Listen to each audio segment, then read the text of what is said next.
warahmatullahi wabarakatuh. Perkenalkan, saya Najwa Cahaya Adib dengan NIM 2300216. Pada pertemuan kita kali ini, yaitu pertemuan keempat, saya akan menjelaskan materi kita mengenai media relation pada public relation. Jadi pada materi kali ini itu mengenai media relation. Apa sih media relation tersebut? Jadi media relation adalah sebuah hubungan media.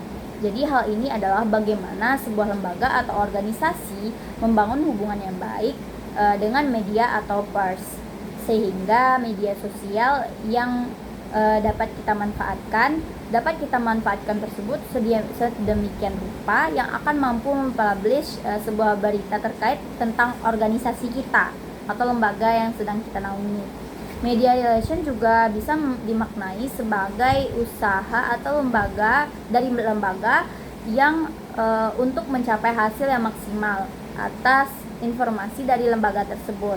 Media menjadi sarana penunjang memberikan informasi terkait lembaga yang kita sampaikan kepada publik. Lalu terdapat juga syarat utama menjalin hubungan yang baik dengan media. Dengan mengenal media massa atau media yang ingin diajak bekerja sama, kita harus mengetahui citra dari media yang ingin diajak bekerja sama. Juga ini nih karena kita ingin memperoleh keuntungan atau saling menguntungkan.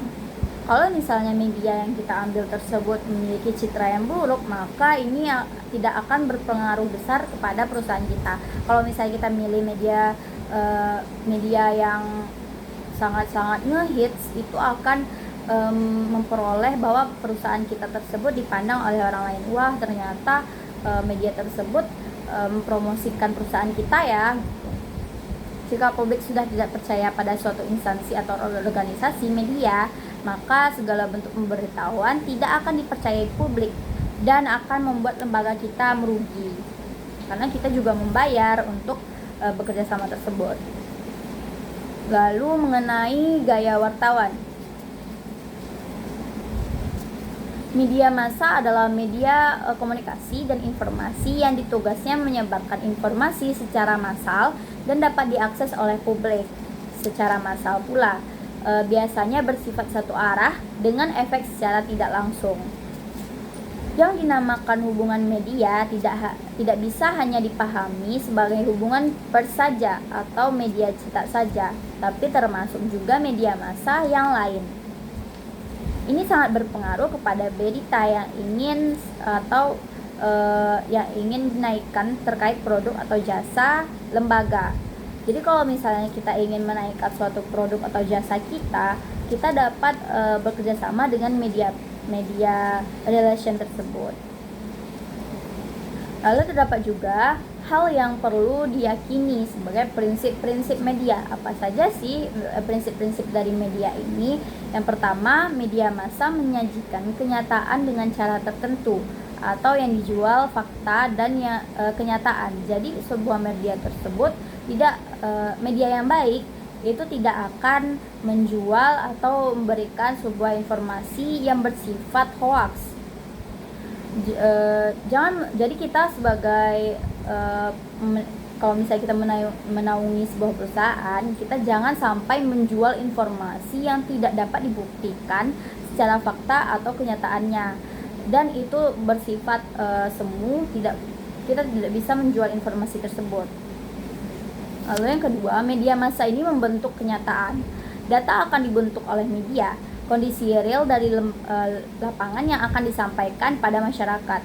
Maka perlu kerjasama pada media tertentu. Maka jika terdapat kondisi buruk, media akan mendiskusikan dengan kita terlebih dahulu dan memberikan masukan pada kita. Lalu yang ketiga, media menemukan makna. Terkadang kita sendiri sulit melihat makna lembaga yang kita kayak misalnya ada beberapa detail dari makna di lembaga kita itu kita tidak yakin atau tidak menemukan hal tertentu. Jadi biasanya media ini memiliki lebih banyak data dan fakta daripada kita sendiri. Para pekerja media itu terdapat editor, redaktur, wartawan atau jurnalis. Biasanya yang sering berhubungan dengan kita seorang PR itu tuh wartawan atau jurnalis. Lalu kita juga harus memahami wartawan dalam bekerja, karena kita sebagai PR harus menjaga hubungan dengan wartawan. Bagaimana sih caranya kita menjalin hubungan dengan wartawan tersebut?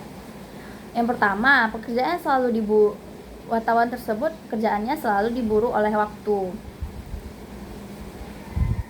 Ketika ada satu informasi, mereka akan langsung menuju sumber berita atau informasi tersebut.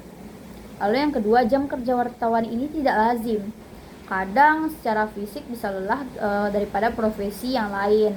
Misalnya wartawan tersebut kadang bisa pas libur mereka mencari berita, atau pagi dini hari, atau malam saat orang-orang sudah istirahat.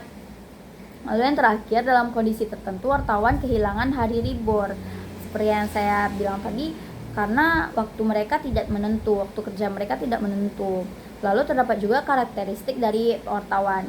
Yang pertama, wartawan tersebut tidak menyukai protokoler atau seperti banyak basa-basi. Kita tidak boleh basa-basi terhadap para wartawan, karena mereka pekerjaannya diburu waktu. Jadi mereka butuh cepat-cepat dan dikejar deadline.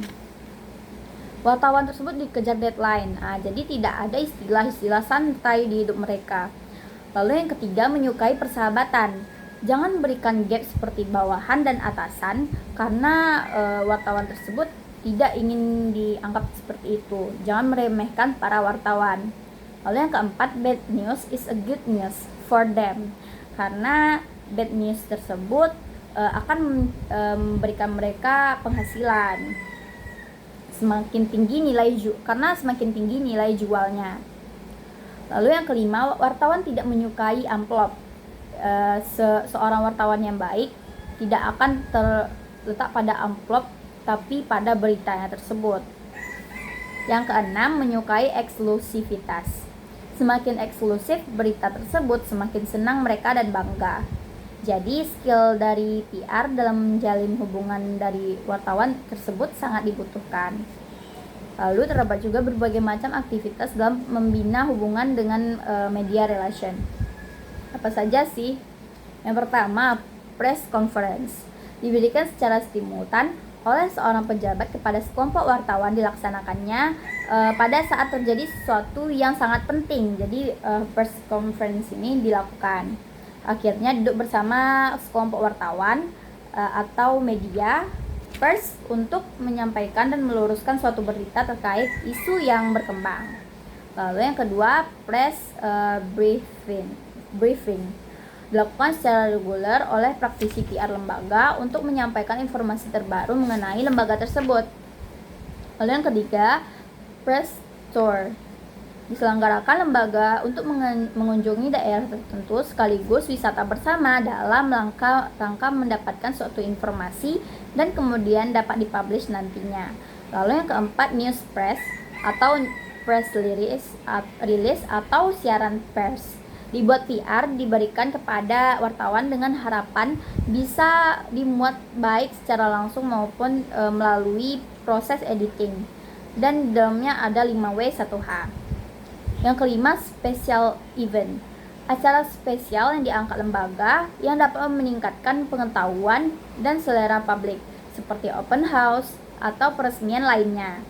Lalu yang keenam, press lunch. Jadi seperti jamuan makan siang bagi wartawan. Sebenarnya ini terdapat maksud terselubung seorang lembaga tersebut untuk agar informasi yang mereka sampaikan pada saat makan siang tersebut diharapkan dinaikkan oleh wartawan-wartawan tersebut. Lalu yang ketujuh, press interview.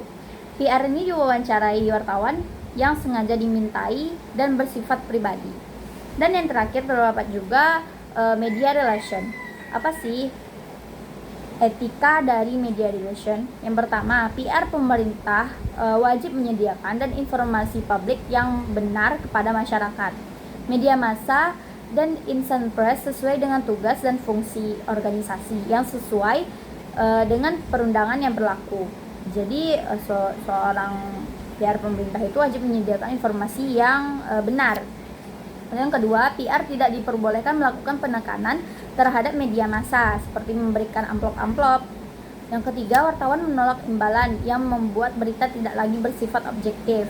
Yang keempat, wartawan menempuh cara yang terhormat, tidak akan melakukan plagiarisme. Jadi kalau misalnya wartawan sedang mempublikasikan sesuatu atau memberikan informasi, mereka akan mengatakan dari mana berita tersebut terdapat atau dari tulisan siapa berita tersebut. Lalu yang kelima, tidak menyalahgunakan profesi. Mungkin hanya sekian yang dapat saya jelaskan. Saya mohon maaf bila ada kesalahan. Saya akhiri, wabillahi taufiq wal hidayah. Wassalamualaikum warahmatullahi wabarakatuh.